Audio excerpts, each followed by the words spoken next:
తెలుగు ప్రజలు పోరాడి సాధించుకున్న విశాఖ ఉక్కును శైల్లో విలీనం చేసేందుకు కట్టుబడి ఉన్నట్లు ఏపీ బీజేపీ అధ్యక్షుడు మాధవ్ తెలిపారు. గుంటూరులోని అరండల్పేట పార్క్ దగ్గర స్థానికులతో చాయ్పై చర్చలో ఆయన నిర్వహించారు.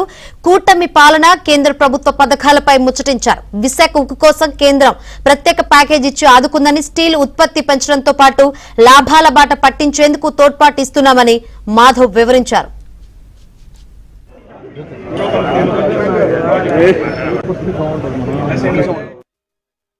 ఉక్కు ఆంధ్రుల హక్కు అని చెప్పి నినదించి తీసుకొచ్చారు.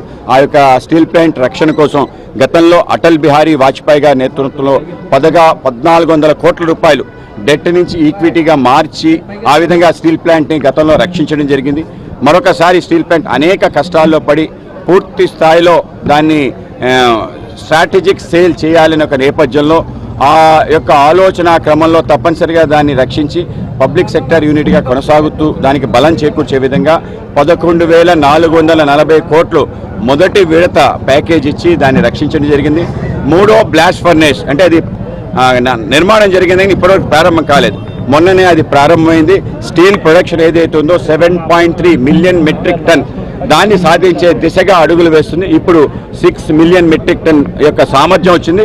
పూర్తి సామర్థ్యంతో వెళ్లే విధంగా మా శ్రీనివాస్ వర్మ అందరూ ప్రయత్నం చేస్తాం. సెయిల్లో విలీనం చేసే అంశం అక్కడ ఎంప్లాయీస్ మేము కూడా కోరుకునే అంశం.